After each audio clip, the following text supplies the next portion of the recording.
Welcome to the Real Chili Podcast. And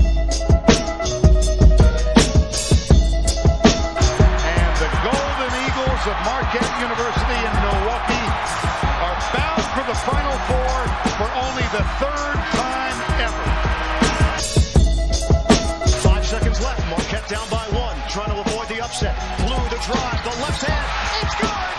1 second to play. Vander Blue has put Marquette in front by one.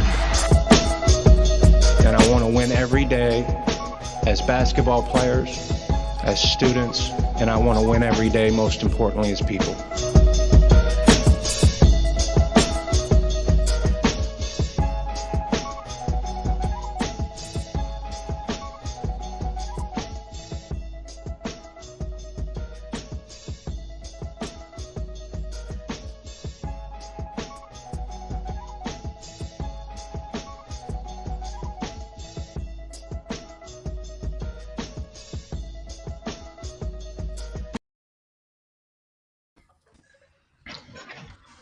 Welcome, ladies and gentlemen, to this episode of the Real Chili Podcast, in which the Cowboys have corralled Marquette. We're here, the four of us. Heads are shaking. Someone's eating ice cream to console himself. That looks really, really good. Miller Lite. And a Miller Lite. Fellas, so Mike Lavender, Brian Henry drinking, Pete Mohan over here drinking Miller Lite. Pete Naperworth just going to town on the Ben & Jerry's. Fellas, that was one of the worst halves of basketball I've seen Marquette play. A really, really thoroughly disappointing effort, not only just from the team, but I think from the coaching staff as well. Brian Henry, you've been firing hot since 10 minutes before we got on. How you doing? I got nothing good to say. I'd rather drive my car into a ditch than do this podcast. This sucks. I mean, come on. If there was a gun to your head before this game, you would have said 8-point loss, probably. Yeah, probably. That's completely realistic. But let's hear that status quo podcast then, Brian. Even though somehow we were 3.5-point favorite, look, there's no way to spin this. This was as dreadful an offensive performance, and I'm sure there are statistically worse ones out there in the past. But goodness gracious, the ineptitude from the second Oklahoma State switched to their 2-3 zone and their, half-hearted half-court trap. This team's inability to find 5 guys that could have the slightest bit of success against it was remarkable. It was disheartening and disheartening. And I was going to say, get that in there. That's how thrown I am. Yeah. I had some Use more ins. Yeah. But, part of this is obviously due to the physical makeup of Oklahoma State. But, and that's something you can't really change. But, neighbor, what was so frustrating was that they tried so many different combinations on offense. You had you didn't see the willpower or the assertiveness from everybody that I think you would have liked to have seen it from. You saw it from Kobe a little bit, but that's always a mixed bag. But you didn't see a Dawson Garcia or a DJ Carton as much doing what we need them to do. Yeah, the ball handlers on the top of the zone did nothing to help the team win and be efficient offensively. They were stagnant. They held the ball. They didn't seem to want to make decisions. They held the ball until, there was a half-ass pick and roll attempt that went nowhere. And then our, Dawson, who was meek, I would call it tonight, he was not calling for the ball aggressively enough. And so that's why you saw us leave the shot clock at, chuck up a bad shot at 0 at least 5 times tonight. And the very one of the very last possessions of the game, Kobe actually took the ball into the paint and found a cutting Jamal Cain for a wide open dunk. And that's what you need to try to do at least. but nobody was willing to try and do that consistently enough. But Pete, you just nailed it. It's a waterfall effect, right? If the guards don't move the basketball on the perimeter, it opens up zero gaps for them to penetrate through. The guy who's in the middle, prototypically that they put out there tonight, should have been perfect to dissect the zone they threw out. Dawson Garcia is 6'11". He can shoot it, he can pass it, he can drive it. That's the person you put in the middle of a zone. That the second they went to it, I was like, this is great. He's going to carve them up, find open shooters when they collapse, and attack when he catches it. He barely got the ball. And when he did, he showed zero interest in wanting to attack the rim. And Oklahoma State's length completely neutralized it. And you ended up again and again, like you just said, Mike, late in the shot clock. Oh, shit, Kobe's got to take a deep three, which God knows he can't wait to do. Holy crap. Like, that was maddening. Absolutely maddening. I think that the very first play was Dawson Garcia driving left, if I'm not mistaken, driving left and making a layup. Against a man-to-man defense, though. But yes. Correct, sure. Against Cunningham. Yeah, right. He went right at Cunningham. Yeah, that's right. And I was like, all right, this is the Dawson Garcia that I tuned in to watch. And then, little did you realize that was the high point of his game tonight. It was. I mean, we can talk about, I guess, too, that there was the weird period at the beginning of the second half where Wojo took him out. I don't know exactly what was happening there, but you're right. He wasn't assertive when we needed him to be, especially in getting into the middle of that zone. But for me, the letdown is more on behalf of the guards. I mean, Kobe, honestly, like, fairly average performance out of Kobe. Like, it wasn't like he was the reason the backcourt struggled. Samir didn't really do anything to help us break down the zone. He couldn't do it with his ball handling, and he couldn't do it with his passing, really. And I'm most disappointed in DJ Carton because I thought this would be his, this is his ideal situation. I mean, he's played in the Big Ten. He knows how to split a double team and get into a zone. But we just didn't see that willingness from him to get in there and be that guy that dissects the defense and makes the right pass. I just want to give a quick shout out before we keep trucking on to our 20 plus YouTube live viewers right now. A lot of good comments coming in. A bunch of masochists that are listening to this live. A lot of people asking for us to ease their pain and a great commiserate with us. Well, can I ask something that Pete just brought up? Shit, if we're going to give ourselves credit when we say something right, it's got to come the other way. I don't know who it was. Someone on this podcast said DJ Carton's the best guard we've got coming in here since Dominique James. I'm not, okay, and this is not even to come at you, Peter, but Jesus, God, was it, I don't care, Dominique on his worst day didn't, I don't want to see, but like just not assertive at all. I agree with you, like, this was the game. And oh, by the way, the minutes Samir Torrance is getting because Carton won't take it from him is even worse.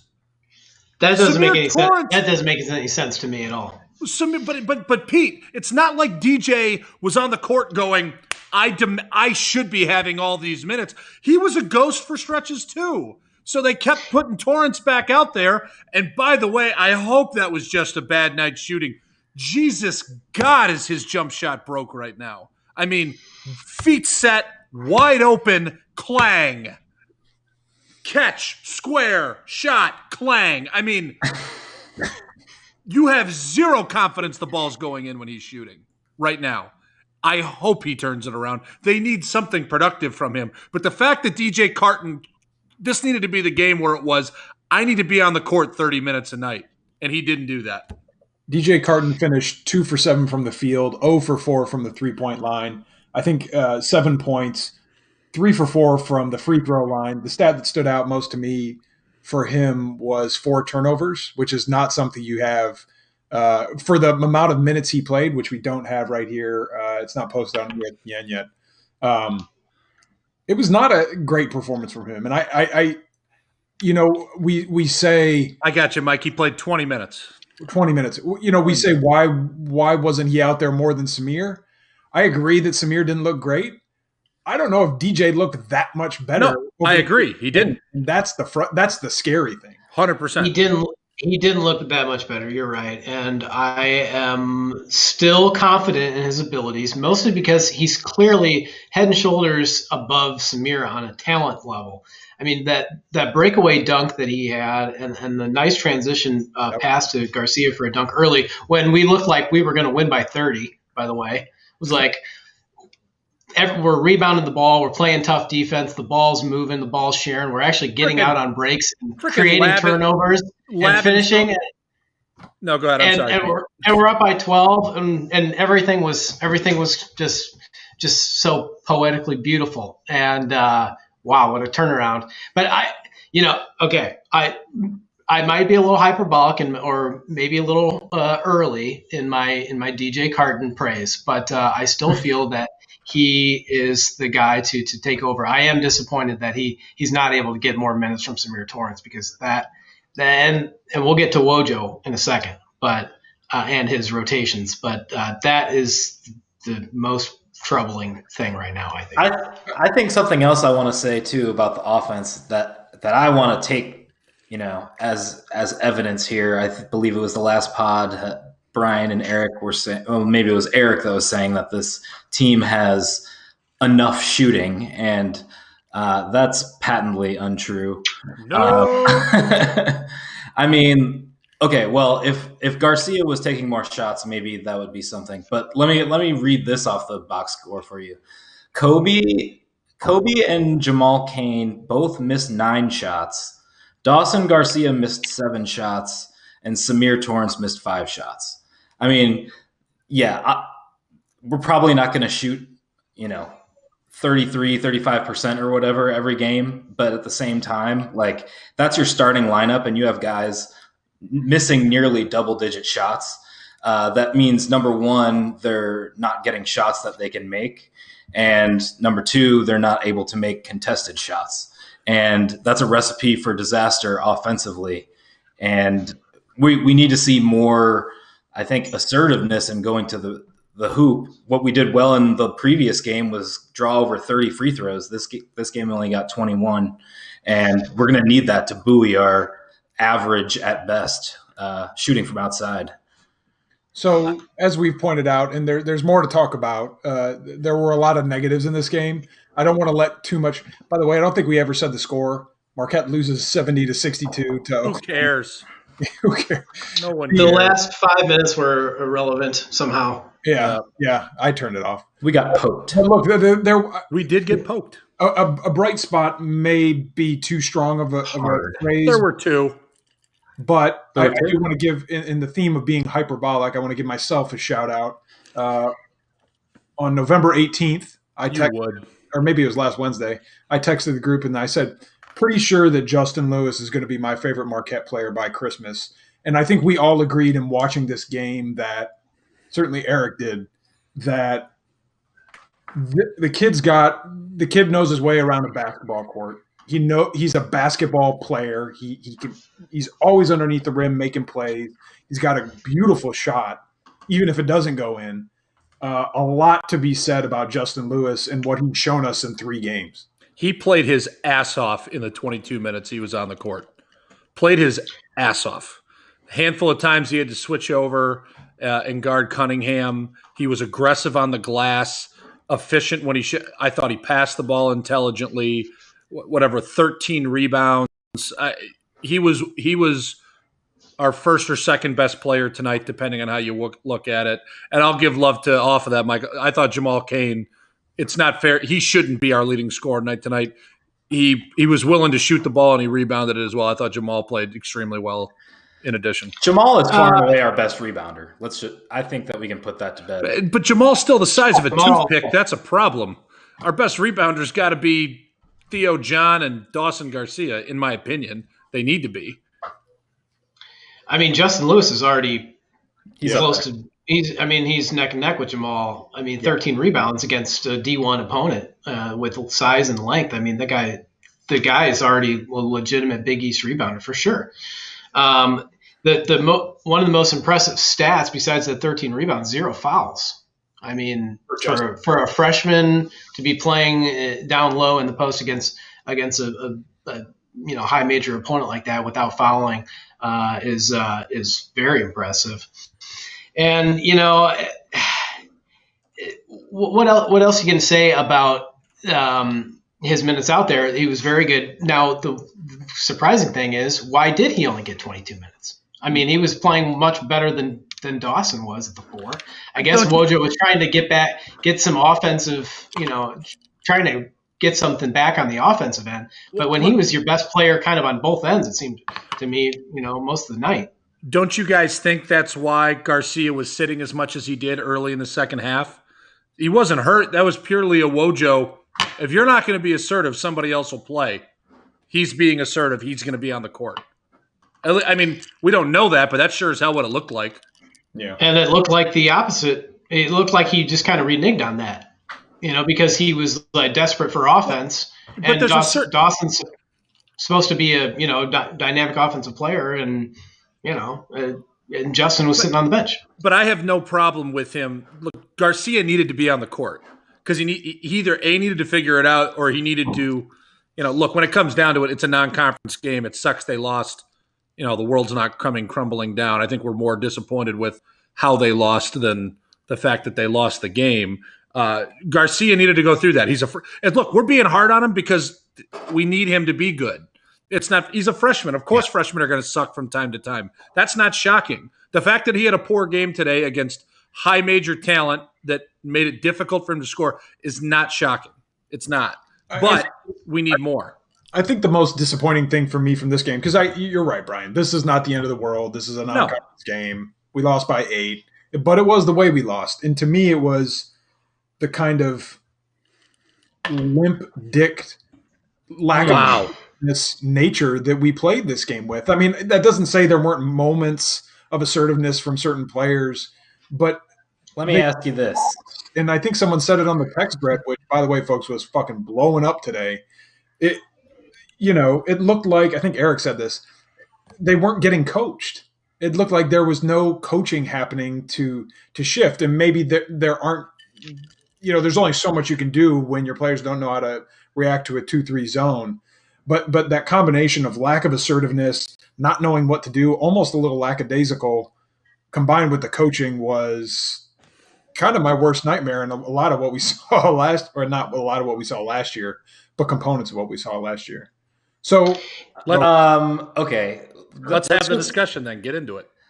The discussion, at least in my opinion, starts and ends with the turnovers. I mean, we had 24 turnovers today. Theo John has 6 turnovers. Theo John shouldn't have 6 possessions in a game where a turnover is a possibility. You know what I'm saying? Yeah. Like, he needs to be catching the ball in situations where a turnover isn't feasible, and then keeping the ball over his head and shooting it. I mean, he's not a guy who is ever going to be this is a dude that they need to double. But if he's one-on-one, sure, get him the ball and let him do something. We can't be relying on him internally. And also, I think it clogs up the offense a little bit. Obviously, we're talking about the zone and everything, but at the same time, come on. The whole team was honestly, really reckless with the ball. 24 turnovers is inexcusable if you want to win. Pete, let's simplify it. We gave the ball away like a nice 3-button coat at the Salvation Army tonight. 24 turnovers in 40 minutes for a Big East basketball team it's egregious. That is as poor as we've seen a Marquette team take care of the ball. I'd have to go back. Somebody in the comments, if you know, or someone can tweet it, I'd have to go back and dig. It's probably been a long time since they've turned the ball over 24 times. In my opinion, it all comes back. It all comes down to this, and this has been the issue the last few years with this team. It essentially looked like we were a Marquette team without Marcus Howard out there. Yep, 100%. The last few years, because the reason why we look like that on offense is because our guards and our forwards, namely Jamal, our guards, our forwards, and our centers do not have ball skills. with the ball in their hands. DJ Carton does, but he's been very loose with the ball. Everybody else cannot create offense for themselves very well, or for themselves or others. And that's what it boils down to. Well, and that's why we wanted so much more from Dawson Garcia today, because we were hoping with that when he came out of the tunnel with that game face on, knowing that he was going up against potentially the number 1 NBA draft pick, who, in fairness, I mean, I thought Marquette actually did a pretty decent job defending, holding the guy to 15 points there. Yeah. I mean, kudos. I mean, overall, I thought pretty good defensive performance. And when you turn the ball over 24 times to only allow 70 points, honestly, that makes it even more impressive. If we were told before the game that Oklahoma State would only score 70, I think all 4 of us would think this is a Marquette victory. They should be able to squeeze out more than 70 points and beat this team. But you're right. There's your path to do. You turn it over 24 times, you only score 62. It's just – but, Mike, you started to get us to it. I mean, where are you at? How much do you put on the doorstep of Steve Wojciechowski of a performance like this? Because you were starting to take us there. Well, here's what I think. I think we saw in the first couple of games, we didn't see a lot of zone defense, and obviously that was a vastly different – Not with those athletes. Right, a vastly different caliber of opponent and athlete. So I bring that up because it was clear in even those games that there had been a level of coaching, even with the freshmen, of like, all right, here's how we react to the zone. Here's what we need to do. You saw a couple, we were lauding a Dawson Garcia pop from the elbow and saying, oh, God, give me more of that against Pine Bluff or even Eastern Illinois. So the coaching was there. The worrying part is that it was so ineffective or there were no other plans B, C, D, and E against a team like what the fuck if this was a tournament game? Were we just going to do that for 35 minutes? Right. Well, but this looked like a 7-10 tournament game where we were the 10 and got destroyed. Well, so Pete, draft off this. I cannot believe I'm going to start to go down this road, but as I think about it, my head goes there. Is there ineffectiveness against a 2-3 zone, and it's really its simplest form, Steve Wojciechowski's fault? They were in the appropriate spots for how you attack that zone. All these guys have known to be in those spots since they were probably 12 years old. It's no grand secret how you carve up a zone. The whole point of it is to use length and make it difficult. Everybody knows where the ball needs to go, middle of the court, as we said at the top. They didn't do that.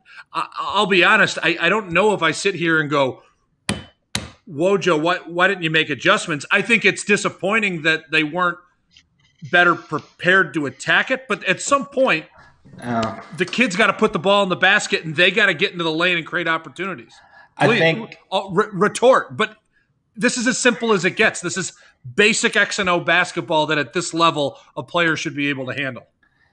I just think that if you don't have a guard that can break down a simple zone like that, then you're not ever going to be able to pull the other team out of the zone. So you're agreeing. And that's what happened. What I'm saying is I think that we have guys that I really like Jamal Cain's off the ball movement. He stirs the drink a little bit there. But if you have a Samir Torrance who can't use his left, if you have a Kobe McEwen who dribbles the ball 6 feet in the air, and if you have a DJ Carton who is too meek to get the job done, then you're not ever going to break down the defense. And the teams aren't just going to appease you and play man-to-man just because they're stubborn and just let you pick and roll because that's what you're good at. I mean, they're going to continue to do this until we prove we can beat them. And I don't know that we can prove that we can beat it until we prove that we have guards that are pretty good ball handlers.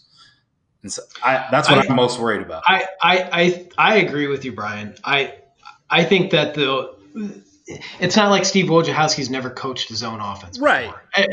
Any coach that starts out at the JV level knows how to do that and is going to do that. The the one thing that disappointed me more in Wojciechowski today was the substitution patterns. I mean, Greg Elliott, and there's a lot of things we don't know. He was trying anything he could in the second half by that Greg point. Elliott, right, but he didn't throw him in there until the second half. He let that whole run go, without just Can I just stand chime between in those two quickly, guards. Yeah, Pete, sorry. before Yeah, you go ahead. continue? I just want to say it began with the Dexter Acano insertion in the first half, Right. which was a disaster. And that didn't He work out. missed a shot, had a turnover, and then fouled the guy for and one, I believe, and then got pulled from the game. That was like a -6 Dexter Acano moment right there or something. And that should have been Greg Elliott minutes. I know they were trying to knock the rust off Dex, but like that's Right. when Greg should have came in, and that was the unraveling of Wojo's substitutions. But anyways, Well, Donovan Mitchell is no Rondell Walker. Let me tell you that. Anyway, so but the other thing is, if you're getting just trounced by this zone, it is the reason why you are losing, is the reason why you lost your lead. You have, and one of my favorite things in life is when Marquette is getting clobbered and Brian Henry calls my cell phone during the middle of it to talk X's and O's. Is one of my favorite things in the world. And that happened tonight. And he made a good point, a great point even, and that was that Theo John, we love him, defensive anchor, he's senior leader, whatever. When we need offense and he gets the ball on the short corner, that's basically giving the ball. That's basically giving the ball away. So one thing what Wojo could have, and I believe should have done, was try to throw Lewis and Dawson out there at the same time. I mean, why not?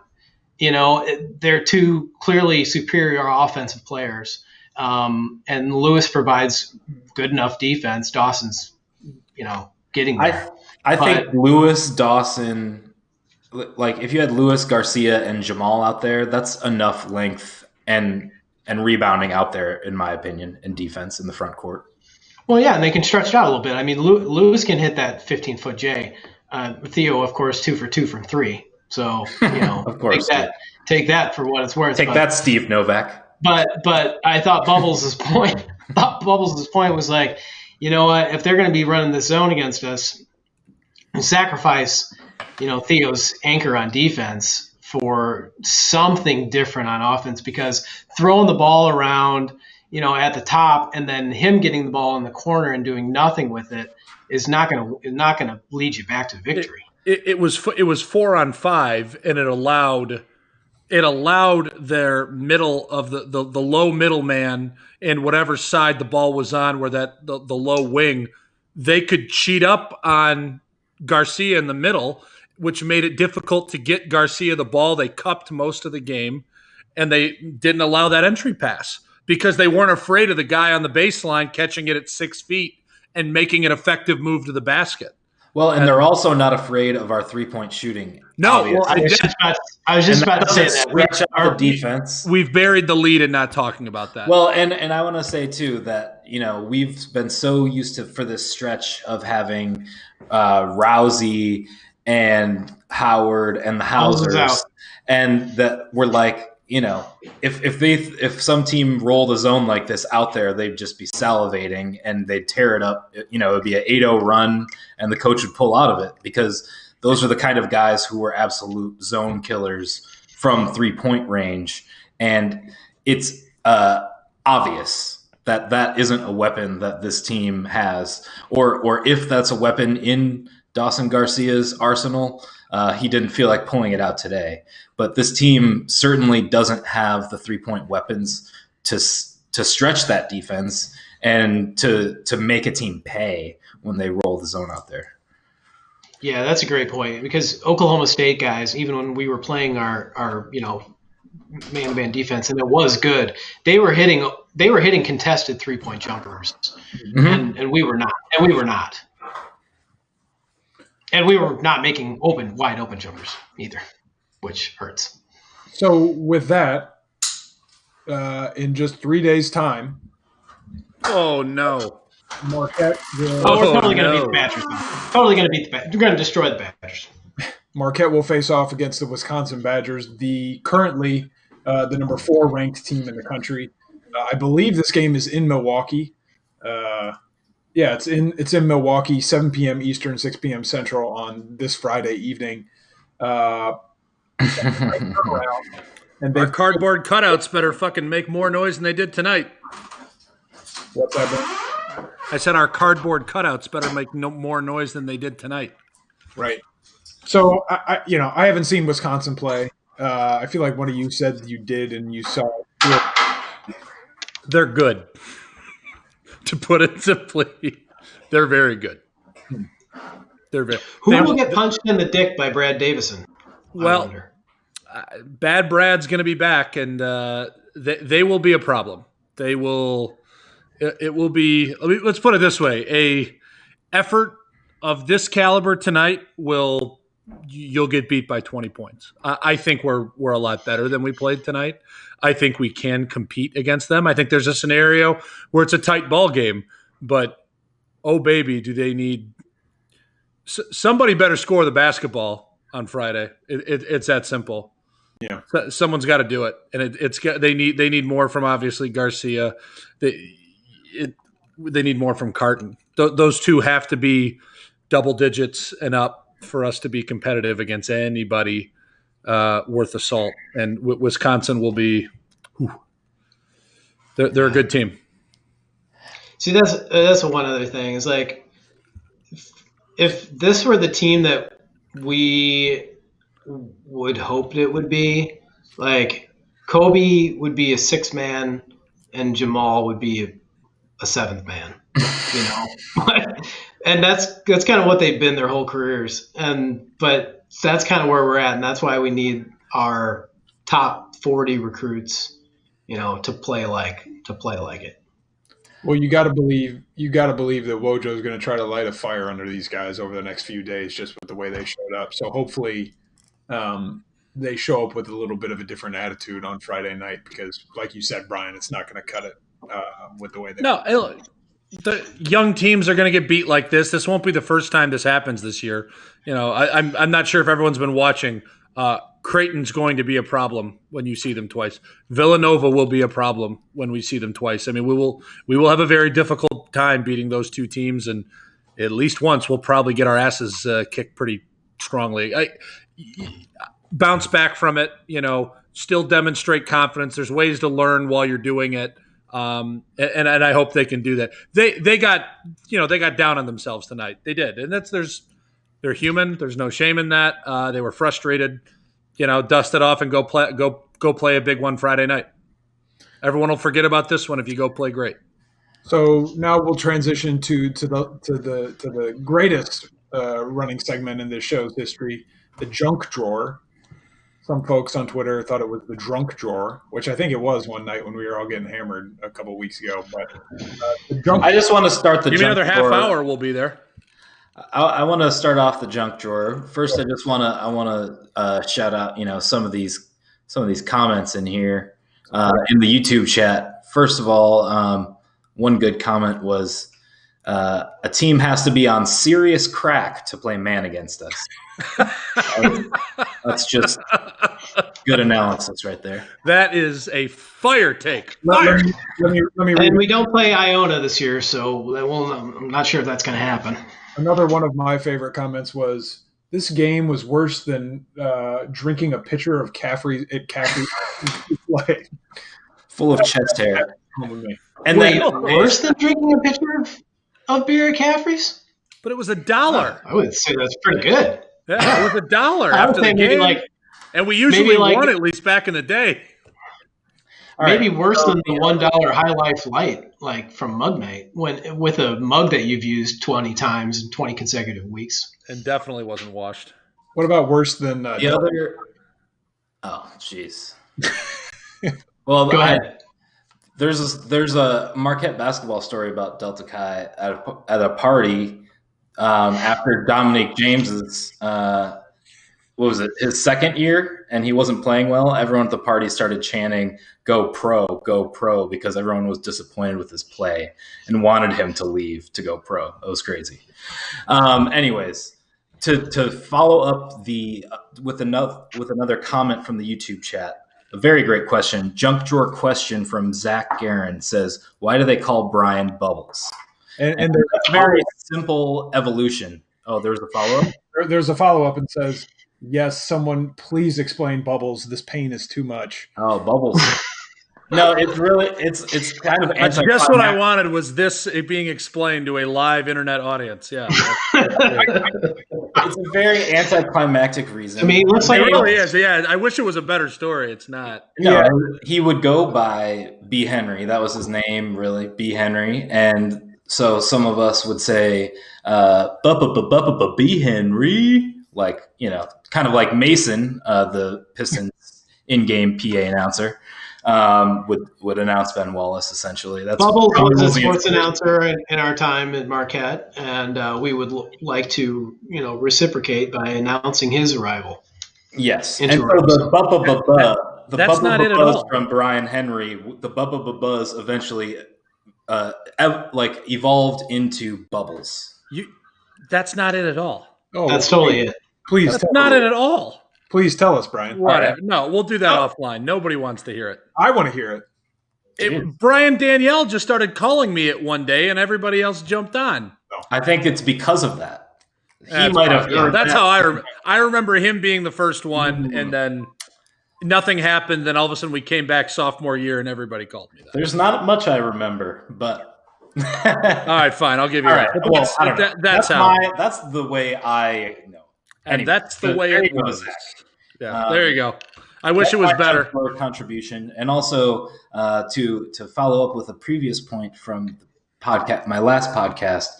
Theo John needs to stop doing this with his arms. Some of the comments are just how disappointing that story was about your nickname, Brian. Yeah, it's not. I wish that was better. I wish it was better.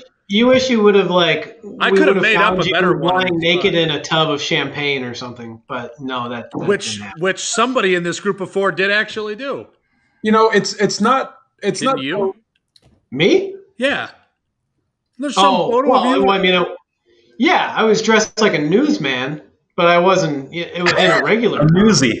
But you were in a okay, I don't know. I was dressed like a newsie. There's some photo of you in a bathtub that made its way. Newsies. Yeah, it wasn't great. Laying in our tub in Straz, but all right, I think we've reached the end. Bathwater. Regular old crutchy over here. Yeah. Don't put the newsie in the bathwater. Put an end to this. Jesus. All right. So this was a win. This junk drawer was a W when Marquette couldn't come up with one. You didn't even get to the one we thought we were going to get to. Lavender you had the one, Mike. I can't get a fucking word in with this. Go ahead. Right. Hold on. Oh, now he's leaving because he can't. We cut him off, and now he doesn't want to say. All right, I'm going to interrupt him now. Oh, I don't remember. Fuck you. I don't even remember what it was. It was the commercial. Oh, Ozempic? Yeah, you're all about the Ozempic commercial. Well, yeah, that's part of the night. That was the best commercial. It was the only part of the second half where we smiled. Yeah. This is what I said when Celebrex, come on and celebrate. That's what I said when DJ Carton made that transition pass to Dawson Garcia for a dunk. You're going to need some Ozempic if our offense is like that much more. And after that, it was like, oh. Yeah, turned out. Land the plane, Mike. Land the plane. Okay. All right. We're going to have to work on this platform's audio interruption abilities because it's hard to have a conversation. But we're going to wrap up the pod. We've been going for almost 40 minutes. Thanks to everybody still watching somehow. Cheers to all of you. We'll make a better nickname for Bubbles origin story for his nickname. It holds a dear place in I think all of our hearts, but it doesn't have a great story. So sabs about that. We will talk to you next time. We'll be coming to you live right after the Wisconsin game. In the event of a win or a loss. If you're listening to us through iTunes or SoundCloud and you've gotten this far, please go to our YouTube channel, the Marquette Basketball Podcast. Click subscribe so you can get our live YouTube alerts when we do this after games.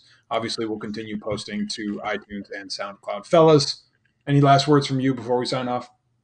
Can't believe I missed the Bachelorette for this. I know. It sucked. Tasha, yeah.